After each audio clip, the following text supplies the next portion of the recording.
Hola, mi nombre es Michelle Prain, soy profesora del Departamento de Literatura de la Facultad de Artes Liberales en la Universidad Adolfo Ibáñez. Hoy vamos a hablar de la novela Frankenstein de Mary Shelley, una de las obras más poderosas del romanticismo inglés y que sigue teniendo una validez enorme en nuestro tiempo para nosotros como lectores. Frankenstein tiene un subtítulo dado por su autora que realmente es bastante significativo: Frankenstein o el moderno Prometeo. En esta presentación también nos adentraremos en esta figura de este titán griego de la antigüedad que reaparece a través del título dentro de esta novela, ayudándonos de alguna manera a captar su significado más profundo y también vinculándolo a lo que es la sed de conocimiento, la sed de ser un benefactor para la humanidad, con el traspasar los límites de la naturaleza. Algunas preguntas van a guiar hoy día nuestra presentación. ¿Qué sabemos nosotros de Frankenstein? Porque la imagen de la criatura, del monstruo y del científico muchas veces aparecen en adaptaciones cinematográficas, en cómics, en pósters, en juguetes, etc. Pero ¿son fieles esas imágenes al verdadero Frankenstein, podríamos decir, el que nació en la novela de Mary Shelley, y a la criatura que él creó? Luego nos referiremos un poco a la figura de Mary Shelley, la autora de esta novela, una de las voces representativas del romanticismo inglés y europeo, y una voz muy destacada que vino en gran medida a renovar la narrativa de su tiempo. También nos vamos a referir a esta novela en su vertiente monstruosa. ¿Por qué se dice que esta es una novela monstruosa? ¿Simplemente porque hay un monstruo o una criatura? ¿Qué pasa con su estructura, con su característica experimental que hay en ella? Por otro lado, vamos a hablar del valor que agrega el título original al sentido de la obra a través de la intertextualidad. Y por último, vamos a ver qué nos muestra la evolución de los personajes centrales de esta obra. Porque no son personajes estáticos, son personajes que se van transformando. ¿De qué manera tienen una validez esos personajes en nuestro tiempo? ¿De qué manera dialogan con las actitudes humanas en nuestra realidad? Bueno, Frankenstein en el imaginario común hoy está muy presente. Han pasado más de 200 años desde la aparición de esta novela en 1818, y nunca ha dejado de estar presente este libro. Ha sido muy influyente y la han tomado, por ejemplo, cineastas, decíamos, autores de cómics, etc. Entonces, la imagen, por ejemplo, que hay en la edición, en la primera imagen de la pantalla, que es la que corresponde a la edición de Frankenstein de 1831, la segunda que hizo Mary Shelley en su vida, nos muestra a esa criatura semidesnuda, arrojada en el laboratorio de este científico que literalmente le da la espalda, que abre la puerta y escapa de su laboratorio luego de darse cuenta de lo que ha hecho, que le ha dado vida a una serie de partes humanas, de distintos cuerpos humanos que él ha recogido, ha unido, y a través también de todo el conocimiento teórico que él ha adquirido en la universidad, logra descubrir entonces el secreto de la vida y crear este ser.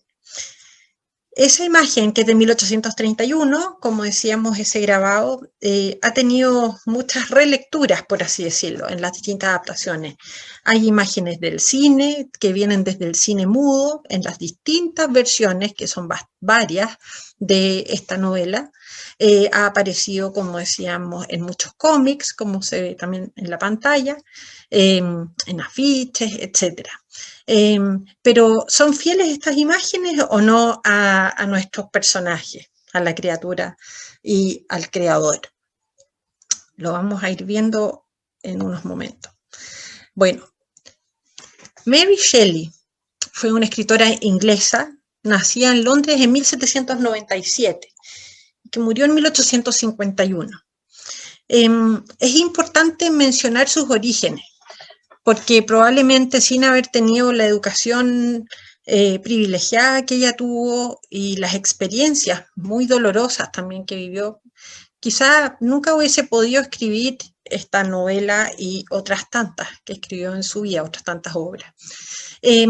Por un lado, ella, Mary Wollstonecraft Godwin, que es su nombre de soltera, fue hija de Mary Wollstonecraft, una escritora feminista, autora de un tratado filosófico, podríamos decir, A Vindication of the Rights of Women, la reivindicación de los derechos de la mujer, de 1792, en que por un lado se hace cargo de algunas de las ideas que están dando vuelta en Europa con la Revolución Francesa y al mismo tiempo cuestiona los roles tradicionales de la mujer en la sociedad.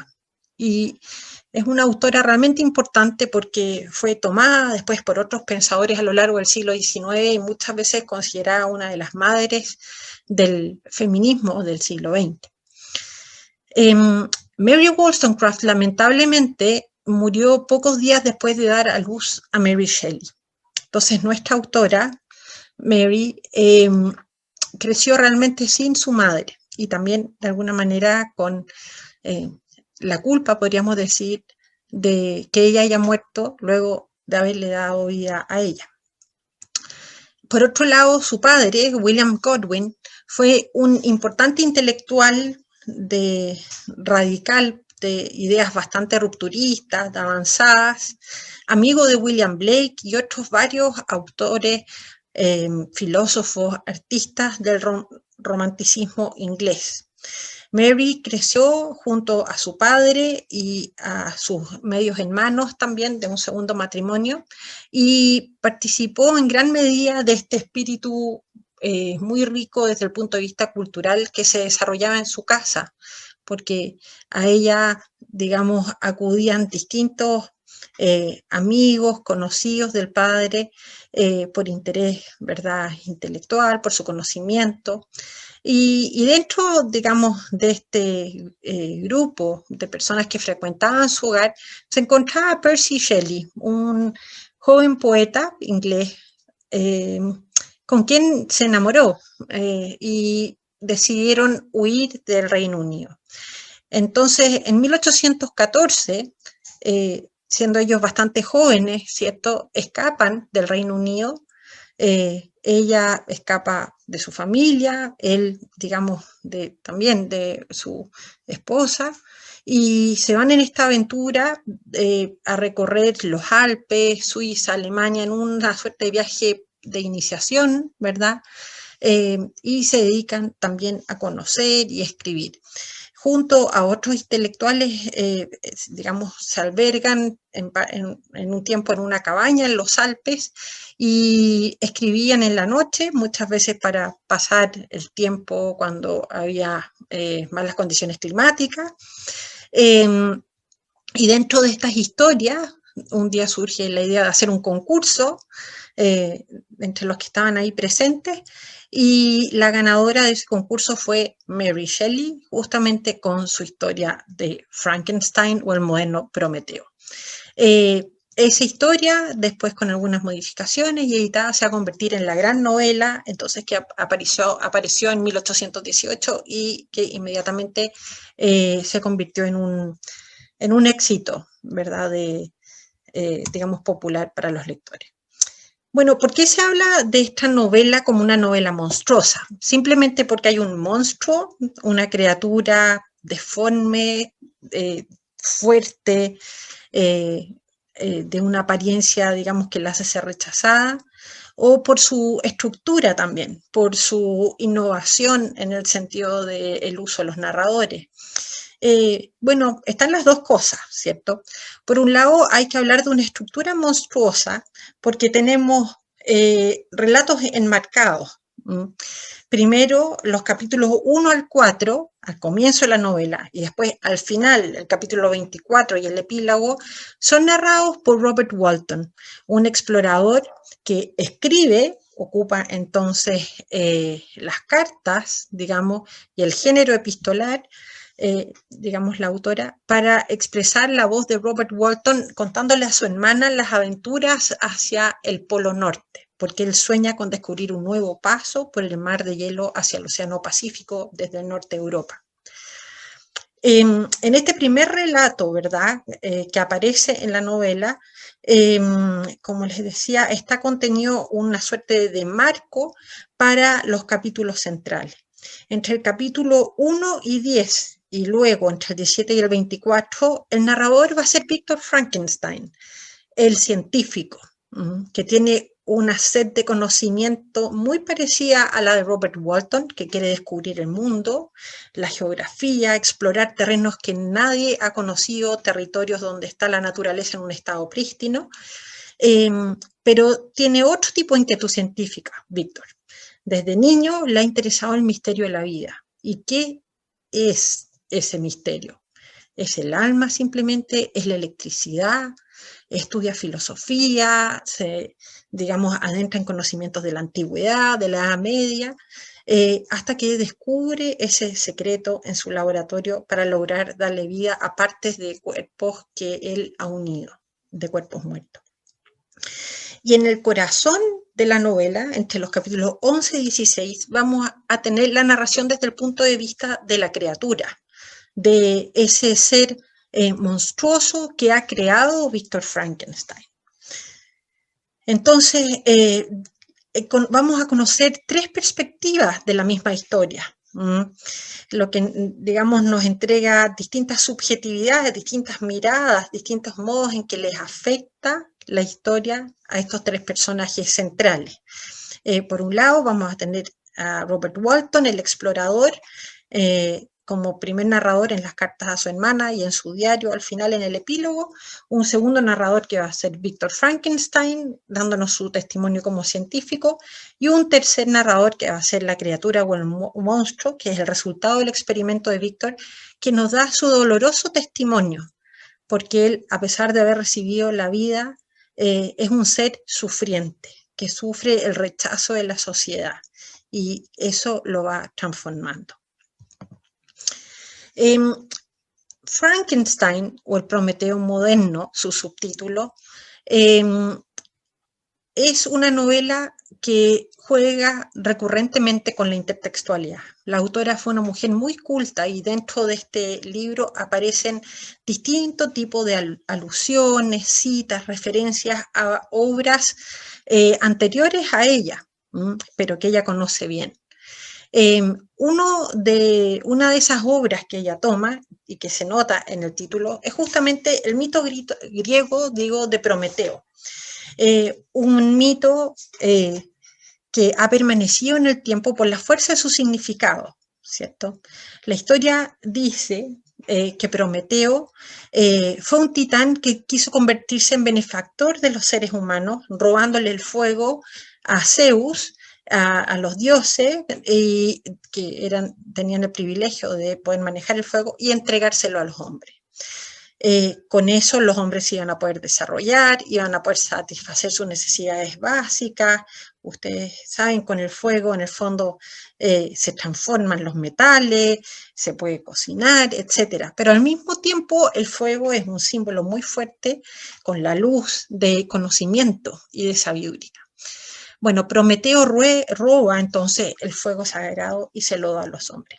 Zeus, frente a este desafío, va a castigar a Prometeo y también a los seres humanos. ¿Cómo los castiga? Bueno, a Prometeo, como vemos en esta escultura que está aquí en esta imagen, lo condena a estar atado a una roca en los montes Cáucasos, ahí en el límite entre Europa y Asia, y que cada día venga un águila a devorarle el hígado. Como que no fuera poco esa tortura, cada día ese hígado y sus heridas van a sanar y al día siguiente va a volver el águila y le va a producir el mismo sufrimiento, la misma herida, va a volver a devorar su hígado. Entonces es una condena que tiene que ver con la reiteración, ¿verdad? Y una condena eterna y dolorosa. Por otro lado, otro castigo va a ser a los hombres, a través del hermano de Prometeo, de Epimeteo, a quien le manda a Pandora, a esta mujer, para que la despose, para que se casen, y Pandora va a tener un rol nefasto para la humanidad, porque ella, todo esto calculado por Zeus, va a abrir un arca, una suerte de baúl o un ánfora, donde se guardaban todos los males de la humanidad. Entonces Prometeo, en el fondo, a través de su esposa, que abre este ánfora, va a ser el causante de que salgan todos los males a la humanidad, la pobreza, el hambre, el sufrimiento, etc. Entonces, el mito de Prometeo es muy potente, ¿cierto? Porque por un lado ilustra la sed de conocimiento de Prometeo, la sed de ser un benefactor para los seres humanos, y por otro lado, el castigo que reciben los seres humanos por transgredir ciertas normas, por cometer un exceso, por desconocer los límites que le habían impuesto en ese momento Zeus y los dioses. Es interesante entonces que a partir de esa relación intertextual que hace la autora en el título entre Frankenstein, el científico, como un moderno Prometeo, se puede hacer una analogía muy interesante con el hombre moderno, con su sed de conocimiento, ¿cierto? Y con el desarrollo científico. Y a veces con ese traspaso de los límites, con esos límites éticos, morales que tiene la ciencia y el conocimiento. Robert Walton sueña, igual que Víctor, con un gran descubrimiento de conseguir la gloria, de ser el primero en cruzar el Polo Norte por mar. Víctor sueña con conseguir crear vida. Y por otro lado, vamos a ver que para ellos va a haber consecuencias nefastas en esta novela.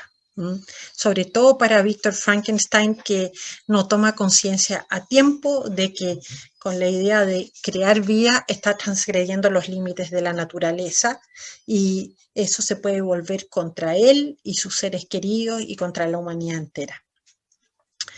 He ahí un tema de gran relevancia para el mundo actual, ¿verdad? ¿Qué responsabilidad tenemos los seres humanos con el desarrollo de la técnica? ¿Cuáles son los límites? ¿Hasta dónde es posible llevar la ciencia y los avances tecnológicos sin que ellos terminen por aniquilarnos a nosotros como humanidad y a nuestro mundo?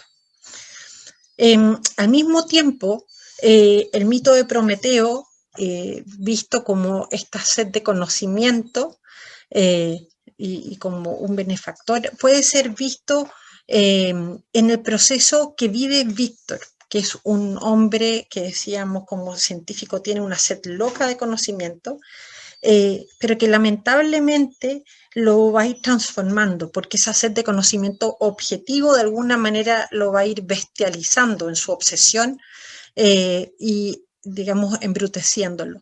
Por otra parte, la criatura que nace, digamos, como un ser muy simple, que tiene que aprender de cero, un poco como un niño recién nacido, a través del conocimiento, la lectura y la observación de los seres humanos, se va humanizando. Ahí va a venir otro elemento importante de la novela. ¿Qué pasa cuando este ser nuevo es rechazado simplemente por su apariencia? ¿Qué pasa con esa bondad natural del ser humano? ¿Qué pasa con esa sed de conocimiento? Aparecen también algunos instintos muy duros, ¿verdad? Muy crudos en esta criatura, así como en el propio Víctor.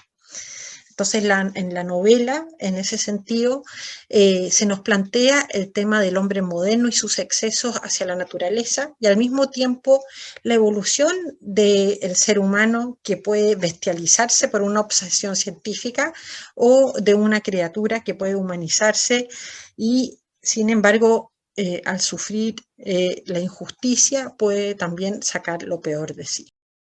Como hemos podido ver, Frankenstein nos plantea una serie de temáticas humanas universales que estaban en boga en la sociedad de entonces, cuando fue escrita en 1818, y que están presentes hoy. La sed del descubrimiento científico, el traspasar los límites conocidos, etcétera, son grandes desafíos para la ciencia, pero también desafíos que pueden ser peligrosos e incluso autodestructivos. Esta novela nos da sin duda mucho para reflexionar cuando vemos el sufrimiento de la criatura y el sufrimiento de los propios científicos exploradores que vieron frustradas sus esperanzas originales.